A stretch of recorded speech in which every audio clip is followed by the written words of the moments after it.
Yo, yo, what's happening? We back with another episode, man. We're on episode 6. Road to Financial Freedom. We're on episode 6. How to use a credit card. So by the end of this video, you're going to know the purpose of using a credit card, how to choose one, how to use it, and the perks behind it. The basic stuff. The basic stuff they're not teaching you in school. I got you.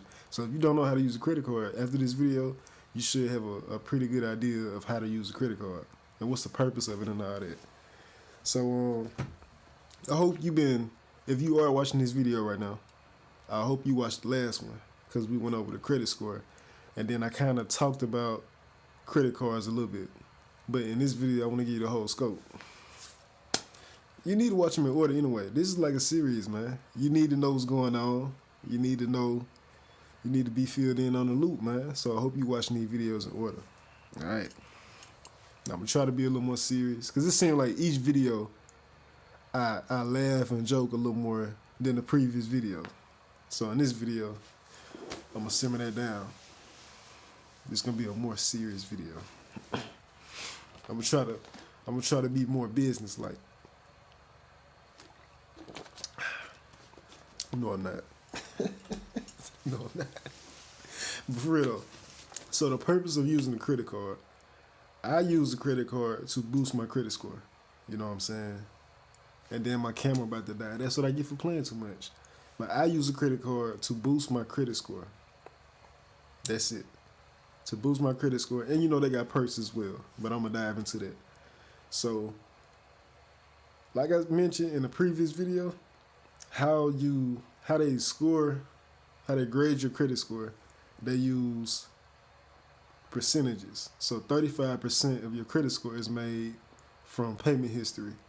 So if you have good payment history, that's 35% of your credit score. And then 30% is your utilization. Those two alone right there definitely tie into credit cards. So that's a reason why I love using credit cards. Payment history, okay, whatever you spend on your credit card, you pay it on time by the due date. And then utilization, it's basically grading your usage, how you use your credit card. But I'm going to dive into that one as well. So that's the purpose of using the credit card. Some people don't like them. Some people like, boom, cash is king. I don't need no credit card, which is cool. If that's you, that's cool. But I specifically like the perks of using the credit card, and it boosts my credit score. So that's why I use it. That's the purpose of a credit card. And then, you got pros and cons of using credit cards. The only con I can think of is if you spend some money on a credit card, and let's say you miss a payment or you can't afford to pay it back somehow, whatever the case is. That interest rate on the credit card is very high. I think an average number on the credit card is like 25%. So just imagine if you had a credit card with a $2,500 credit limit, but you spend $2,000 and you can't afford to pay that back. Man, that's gonna add up. And then it's like compounded interest too. If you don't pay it back the next month and the next month, it builds up. So that's a con of using a credit card. But the pros, you got a few pros. The first pro is it boosts your credit score. It boosts your credit score. And I need my credit right. You should want yours right too. But if you don't need it, fine. Who am I? I don't have a title anyway. You know what I'm saying? So use this information to the best of your knowledge, to the best of your interest. All right. So that's one of the pros. And then another pro is the perks. You got different perks with credit cards. All right. You got cash back. It's a little cash back feature on credit cards. The ones I have, they definitely have them. You know what I'm saying? So let's say cash back, right? Let's say I spent $60 on dining out.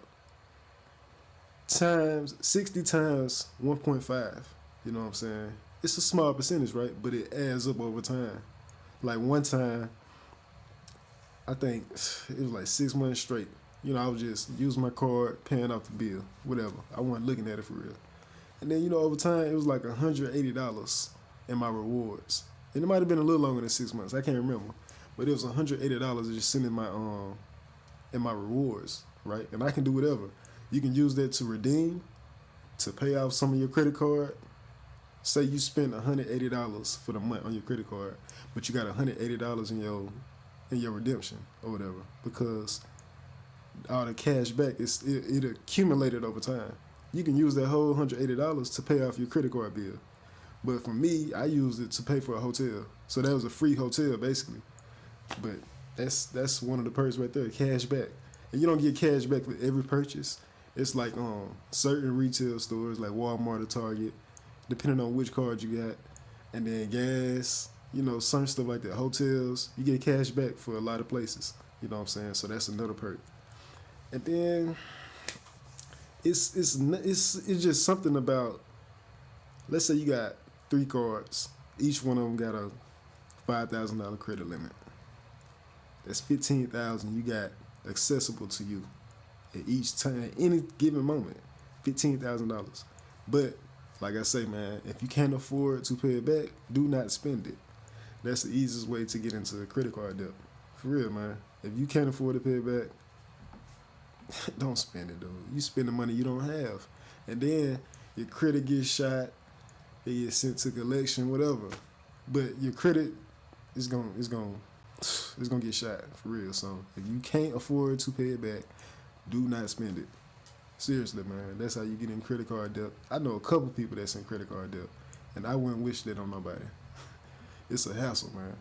So those are the pros and cons of using a credit card. That's all I got for you on that. So choosing a credit card, you got 2 main types. You have retail credit cards, and then you got bank and other financial institution credit cards. So you got Wells Fargo, Chase, all the other banks that offer you credit cards. Those are the ones you should go for. Sam's Club, Walmart, Target, those types. I'm not saying don't do it, but me specifically, I don't do it because I've had a Sam's Club credit card. And when you don't use it the way they want you to, they will decrease your credit limit. My credit, I'm not going to say, I already said it. My Sam's Club card, I don't know if I should be saying their name. My credit card, I had a credit limit of $3,000. It was like 2-3 months I wasn't really spending a whole lot of money, so I didn't really use that card. And then it was probably longer than that, but it was like a certain period where I didn't use my card for real. They dropped my limit from $3,000 to $300. Kid you not. I went in the store, I tried to pay for some, and my card declined. And then the cashier was like, "Hey, I'm sorry, sir, your card declined." I hate when they do that, man. It's like 3 people behind me. You couldn't whisper that. Ooh, and it make me mad because I be having money when they say stuff like that. Like, lady, I got money on my card. Well, in that case, I didn't. But I hate when they do that. But yeah, went in the store, found out the hard way that they decreased my credit limit. So that's why I don't like retail credit cards. So when you go in the store, I know TJ Maxx does it because it just happened to me. You'll go to the cashier, pay for your stuff, and be like, "Would you like to apply for this card?" "I'm good, thank you. I'm good." Retail credit cards, I can't do them. They kind of strict on credit limits. And then it's hard to get a credit limit. You can be with them for a minute, and you ask for a credit limit, man, it's like pulling teeth. You know what I'm saying? That's why I like the banks. The banks, they got it like that. You know what I'm saying? They ain't tripping. So that's why I like using the bank credit cards. But that's just me, though, when choosing a credit card or whatever. And then also, go over your numbers. Before you choose a credit card, go over your numbers. Okay, what's the annual fee? Because, each card, they give you an annual fee. You know what I'm saying? What's the interest rate? Which you shouldn't be too worried about it because, like I said, if you can't afford to pay it back, do not spend it. But still look at the interest rate. Like, if I don't, whatever I leave off, like the due date, if I don't pay my bill on time and, it carries over into the next month, what's the interest rate going to be that y'all charge me for? That's an important number to look for. And then look at your cash back features. If they have you want a card that has cash back, because that pays off, man. That right there is a blessing in disguise, for real. I like that cash back. And the highest I didn't heard is like 2.5% cash back or 2% cash back. But I know the highest card I have, which I just ordered another card because of that. The highest I had is 1.5% cash back. But you know, I got a card with a little something higher. So yeah, look at your numbers before you before you get your credit card. And they're gonna ask you your annual income and stuff like that. And they're asking how much you make because first they want to determine if they want to give you a card or not because you can't get declined for a card. And then secondly, it's gonna help them determine what's gonna be your credit limit. Oh, okay, he make 100,000 a year. Okay, he good. Give him the green light. Or they only make 40,000 a year. We'll give you a little something. Ain't gonna be a whole lot. Stuff like that. So that's what to look for when you apply for a credit card. And it's easy. Just Google it, man. You got a phone? Put some lead work in. I can't give you everything. Why I snap like that? But now just Google, just look into it. What's a good beginner credit card or what's a good credit card that's good on cash back? It's simple. And it might say Chase, it might say Wells Fargo, whatever the case is. But yeah, that's how you apply for it. And then last but not least, how you use your credit card. Camera about to die. That's crazy. I hope I make it. But how to use your credit card.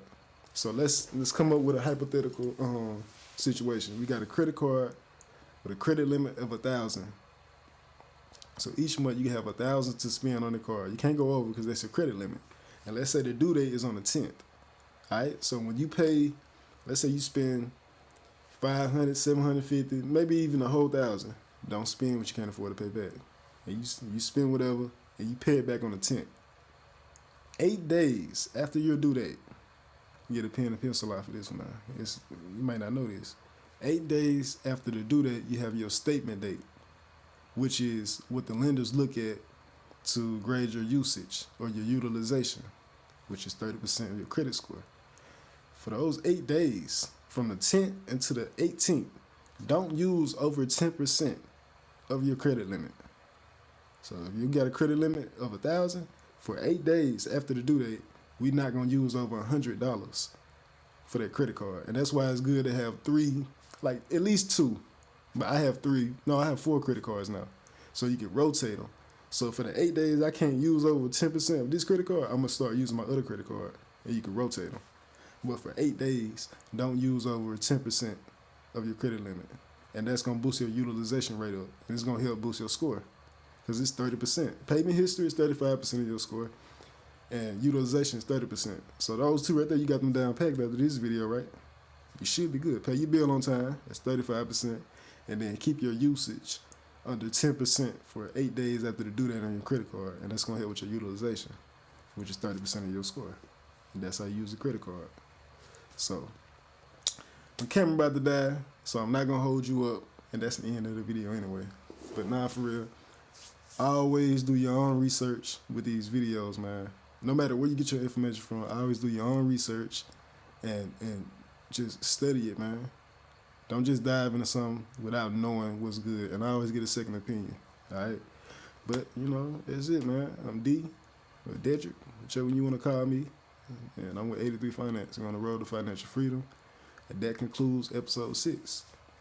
Hope you learned something, man. And like I always say, be blessed, be safe, and keep growing, man. Keep striving. So I appreciate you for watching, man. Have a good night.